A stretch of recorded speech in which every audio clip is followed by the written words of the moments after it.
میں تو امتی ہوں اے شاہ امم، کر دے میرے آقا اب نظر کرم۔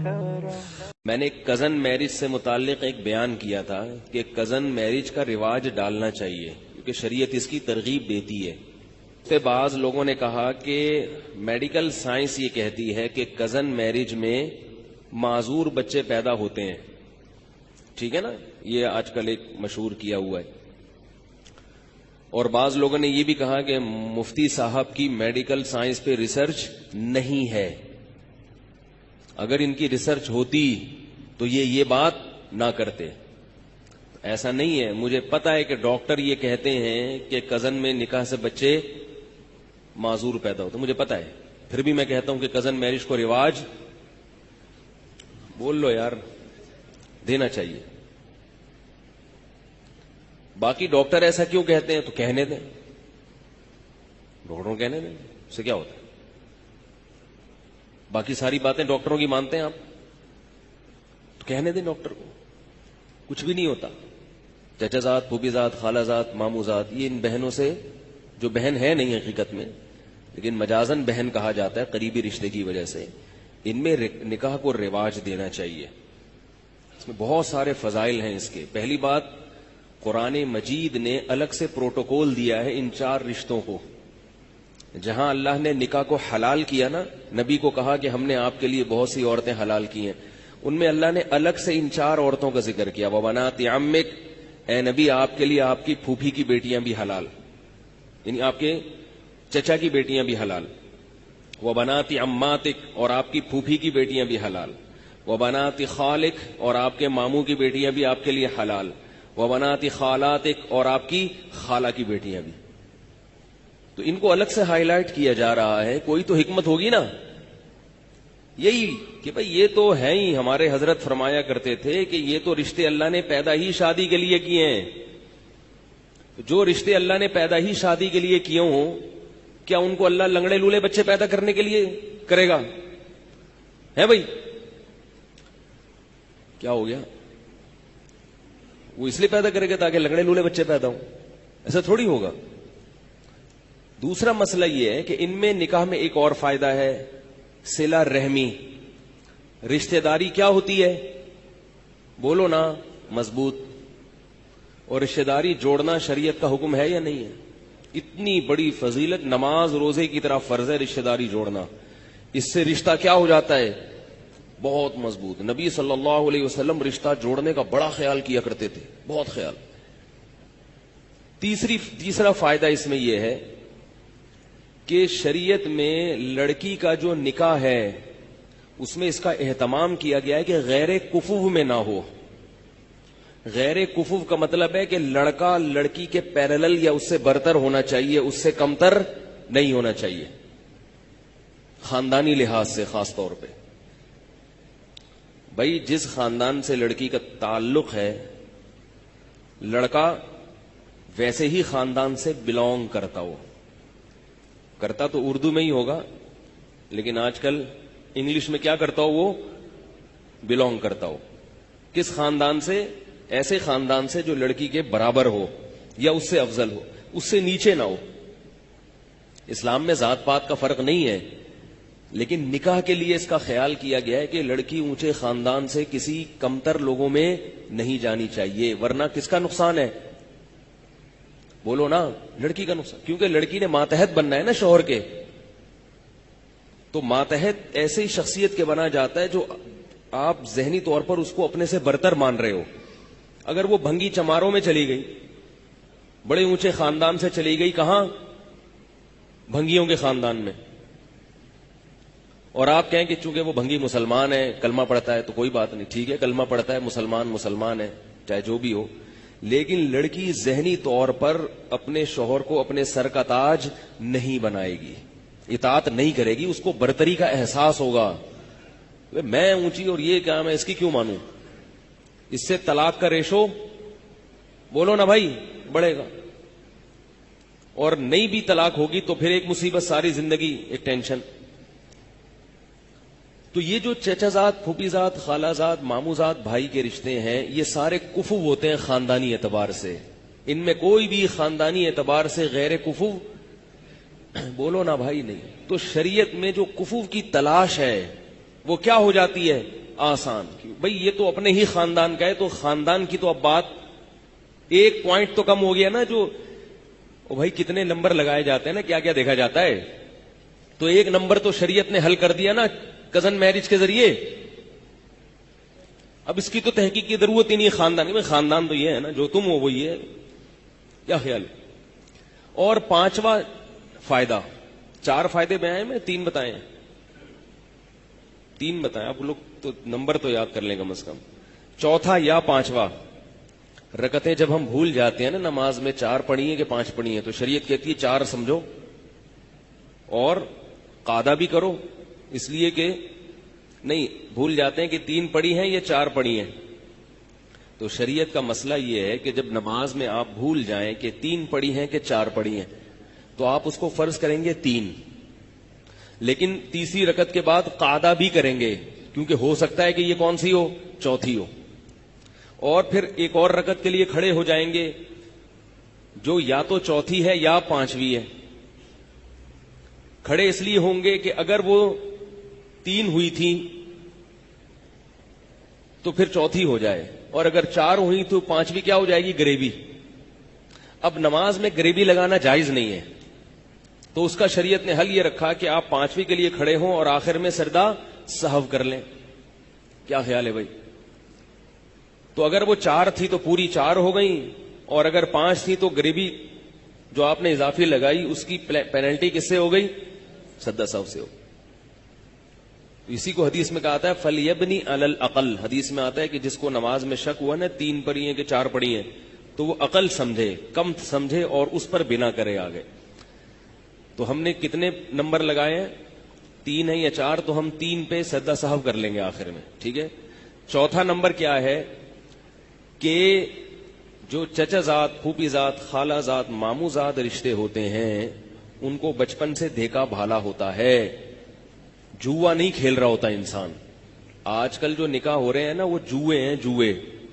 اچھا نکل گیا تو نکل گیا، نہیں نکلا تو پتہ ہی نہیں کیا نکلتا ہے پھر وہ. کیونکہ کسی غیر کے بارے میں پورے طور پر تحقیق کرنا ممکن نہیں ہے. بعض لوگ میرے پاس بھیج دیتے ہیں کسی کو، والدین نا میرے پاس بھیج دیتے ہیں کہ اس نے ہماری بیٹی کے لیے رشتہ بھیجا، مفتی صاحب ذرا اس کو دیکھیں کیا ہے. تو وہ نہا دھو کے شیمپو لگا کے بڑے تمیز سے آتا ہے میرے پاس. ٹھیک ہے، نہا دھو کے شیمپو ویمپو لگا کے خوشبو میں اوڑا، ایسا لگتا ہے کہ میرا دل چاہ رہا ہوتا ہے کہ میں اس سے بیعت ہو جاؤں.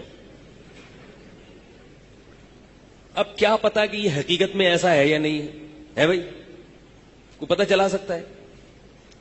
آپ کہہ سکتے ہیں اس کے آفس سے پتا کرو، آفس فون کر کے پوچھا ہاں بھائی صحیح ہے، تو ہو سکتا ہے باس کے سامنے صحیح ہو. وہاں تو ڈنڈا ہے نا باس کا، تو جہاں ڈنڈا ہوتا ہے وہاں تو سب صحیح ہوتے ہیں بھائی. تو گھریلو زندگی کیسی ہے اس کا پتہ چلانا بہت مشکل. چچا زاد، پھوپھی زاد، خالہ زاد، ماموں زاد کا بچپن سے پتا ہوتا ہے کہ کون بچپن میں بنٹے کھیلتا تھا، کون لٹو کھیلتا تھا، کون چڈی پہن کے تالاب میں مینڈکوں کے ساتھ نہاتا تھا، کون کیا کرتا تھا، کون گلی محلے سے مرغی چوری کرتے ہوئے پکڑا گیا تھا. یہ سب پتا ہوتا ہے. خوبیاں بھی پتا ہوتی ہیں اور بولو نا خامیاں بھی پتا ہوتی، سب پتا ہے. تبھی لوگ سب کچھ نہیں بتاتے اپنے بارے میں. کہتے ہیں نا سب بتا دوں تو ہاتھ پاؤں کٹوا دوں. ان کا پہلے سے سب کچھ پتا ہوتا ہے. تو اب اگر ان میں خامیاں بھی ہیں تو پہلے سے پتا ہوتی ہیں کہ یہ ہے، لہذا پہلے سے برداشت کرنے کا تحمل ہوتا ہے کہ بھئی یہ تو ہے. کزن میرج کا یہ فائدہ ہے. چچا زاد بہن ہو یا چچا زاد بھائی ہو، پہلے سے پتا ہے. تو کتنے فائدے ہو گئے؟ 4 فائدے ہو گئے. اور بھی بہت سارے فائدے ہیں اس کے، اگر میں گنوانا شروع کروں تو اور بھی یاد آئیں گے مجھے. یہ 4 بھی ابھی صرف بیٹھے بیٹھے سرسری غور سے یاد آئے، ورنہ اور بھی فائدے ہیں. پھر آگے نسل جو پیدا ہوتی ہے نا اس میں بھی بڑے فائدے ہیں، بڑے فائدے ہیں. اس میں دونوں کے مفاد ہوتے ہیں. جو رشتے ہیں لڑکی اور لڑکے کے ابا اور اماں کے جو رشتے ہیں وہ دونوں طرف سے ہوتے ہیں، لہذا دونوں ان رشتوں کی پاسداری کرتے ہیں. آپ نے شادی کر لی یہاں سے امریکہ میں, تو امریکہ والی کے ننیال وہ ادھر ہے اور آپ کا جو رشتہ ہے وہ ادھر ہے, تو ان سے آپ کا کوئی تعلق نہیں اور ان سے ان کا کوئی تعلق نہیں, تو مشترکہ مفاد نہیں ہوتے. پھر ایک اہم فائدہ 5واں نمبر وہ یہ ہے کہ اگر اختلافات ہوتے ہیں میاں بیوی میں, دونوں خاندان بیٹھ جاتے ہیں, کیونکہ ان رشتوں کے ٹوٹنے میں دونوں خاندانوں کا نقصان ہوتا ہے, تو جوڑنے کی کوشش کون کرتا ہے؟ دونوں خاندان کرتے ہیں. کیا ہو گیا؟ کتنی واضح بات ہے نا, دونوں خاندان جوڑنے کی کوشش کرتے ہیں. تو اگر اتنے سارے مفادات اس میں ہیں تو اگر ایک لنگڑا پیدا ہو بھی جائے تو برداشت کر لو, کیا خیال ہے؟ اول تو ہوگا نہیں انشاءاللہ, کچھ نہیں ہوتا. بالفرض اگر اتنے سب ہونے کے باوجود ایک لنگڑا پیدا ہو جائے تو چلتا ہے, لیکن ایسا ہوتا نہیں ہے. اب میں سائنس کی طرف آتا ہوں, میڈیکل سائنس کیا کہتی ہے, تاکہ یہ ٹاپک جب چھیڑا ہے تو مکمل ہو جائے نا. میڈیکل سائنس یہ کہتی ہے کہ اس میں معذور بچے پیدا ہونے کا امکان زیادہ ہے. مجھے نہیں پتا یہ تحقیق صحیح ہے غلط ہے, آپ فرض کر لیں کہ صحیح ہے. صحیح ہوگی جب ڈاکٹر کہہ رہے ہیں, کچھ تو دیکھا ہوگا انہوں نے, کیا خیال ہے؟ کچھ دیکھا ہوگا, کچھ ریسرچ کی ہوگی. تو یاد رکھیں کہ شریعت میں ایسے اسباب جن پر نتیجہ مرتب ہونے کا امکان بہت کم ہوتا ہے, تھوڑی گاڑی اردو استعمال کر رہا ہوں, پھر اس کی وضاحت کروں گا آسان زبان میں. ایسے اسباب جن پر نتیجہ مرتب ہونے کا امکان بہت کم ہوتا ہے, شریعت میں ان اسباب کو لفٹ کرانے کی اجازت نہیں ہے, اور اس کو توکل کے خلاف سمجھا گیا ہے. بعض اسباب ایسے ہوتے ہیں جن پر نتیجہ مرتب تو ہوتا ہے مگر لاکھوں میں ایک یا ہزاروں میں ایک, تو شریعت کہتی ہے ان اسباب کی طرف توجہ مت دو ورنہ وہمی بن جاؤ گے, کیونکہ شریعت میں توہم پرستی کی اجازت نہیں ہے.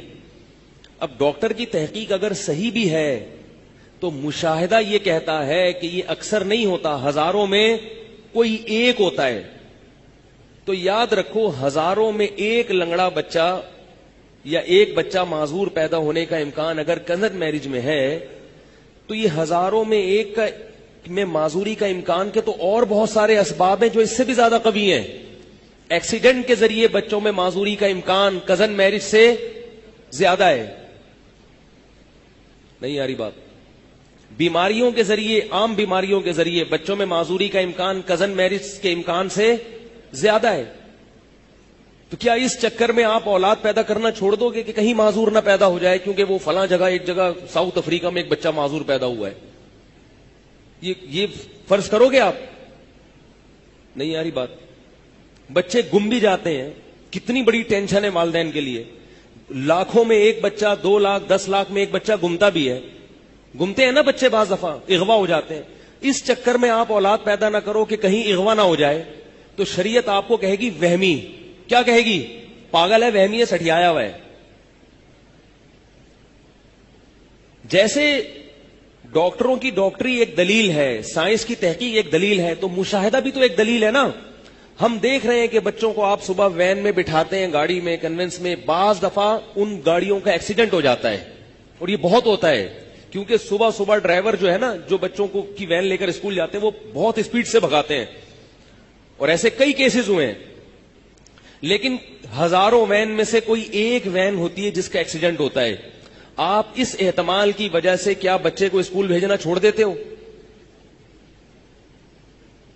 ظاہر ہے یہ رسک لینا پڑتا ہے بھائی, یہ تو ہوتا ہے. تو جتنا امکان بچے کے ایکسیڈنٹ ہونے کا ہے, اس سے بھی کم امکان کزن میرج کے نتیجے میں معذور بچہ پیدا ہونے کا ہے. ایک بات تو یہ. دوسرا, کزن میرج کے نتیجے میں اگر معذور بچہ بالفرض پیدا ہوا تو یہ بھی یقینی نہیں ہے کہ یہ کزن کی وجہ سے ہوا, یہ ویسے ہی ہوا ہے. لیکن جو وہمی لوگ ہیں وہ اس کو کس کھاتے میں ڈال دیں گے؟ Cousin marriage. تو بھائی انگریزوں کا حساب کتاب الگ ہے, وہ اللہ کو نہیں مانتے. اللہ پہ توکل کیا ہوتا ہے اس لفظ سے وہ آشنا نہیں ہے. وہ تو احتیاط کے قائل ہیں, تو احتیاط میں وہ اتنے پاگل ہو جاتے ہیں کہ مائیکل جیکسن نے ہاتھ پہ کیا باندھے ہوئے تھے؟ دستانے. تاکہ کسی کے جراثیم میرے ہاتھ پر نہ لگے. اب آپ مائیکل جیکسن کو سمجھا سکتے ہو کہ ہاتھ اتار کے مسافہ کیا کرو؟ وہ بھی دلیل دے گا کہ میڈیکل سائنس یہ کہتی ہے کہ جراثیم ہاتھ کے ذریعے ہاتھ میں ٹرانسفر ہوتے ہیں, اور اس کی رپورٹیں پیش کر دے گا وہ. تو آپ کے پاس کیا جواب ہوگا؟ وہ کہے گا بھئی فلاں سن میں 1920 میں یو کے میں ایک آدمی نے کسی کو ہاتھ ملایا تھا, رپورٹ یہ کہتی ہے, تو جراثیم اس کے ٹرانسفر ہوئے تھے اور وہ مر گیا تھا. تو جب یہ امکان ہے, خارش تو لگ سکتی ہے نا, خارش زدہ آدمی کو آپ ہاتھ لگائیں گے تو امکان ہے نا خارش لگنے کا, بلکہ اس کے ساتھ بیٹھیں گے تو خارش لگنے کا امکان ہے, وہ چھینکے گا تو نزلہ لگنے کا امکان ہے, زکام کا امکان ہے. تو کیا ان امکانات کی وجہ سے مسافہ کرنا مسلمان چھوڑ سکتا ہے؟ اور گرین والے عید کے دن 3 دفعہ گلے ملنا چھوڑ سکتے ہیں؟ ہے بھائی, فیضان مدینہ والے عید کے دن 3 دفعہ گلے ملتے ہیں. تو کیا وہ یہ مان لیں گے یہ بات کہ بھائی مائیکل جیکسن تو گلے ملنا تو دور کی بات, وہ تو ہاتھ ملانے سے پہلے ہاتھ پہ کپڑا چڑھا رہا ہے, ذرا سے اس کے سامنے کوئی مائیکل جیکسن کے سامنے اگر چھینک دے نا, یہ دائرہ اسلام سے خارج ان کے نظر میں. یعنی جو ہاتھ ملانے پر آمادہ نہیں ہے اس کے سامنے آپ اگر چھینک دیں گے تو وہ تو آپ کا بیڑا غرق کر دے گا, بولے گا میں تو کب سے احتیاط کر رہا ہوں اور چھینک رہے ہو. تو میڈیکل سائنس تو یہ بھی کہتی ہے, لیکن شریعت اس کو کیا قرار دیتی ہے؟ توہم پرستی. شریعت کہتی ہے وہ 1901 میں ایک آدمی نے فلاں سے مسافہ کیا تھا تو مر گیا تھا, 1901 سے اب تک کروڑوں لوگ کروڑوں سے گلے مل رہے ہیں اور نہیں مر رہے. تو ان کروڑوں کو دیکھو گے یا 4-6 واقعات کو دیکھو گے؟ بھائی سمجھ لو کیا کہنا چاہ رہا ہوں میں.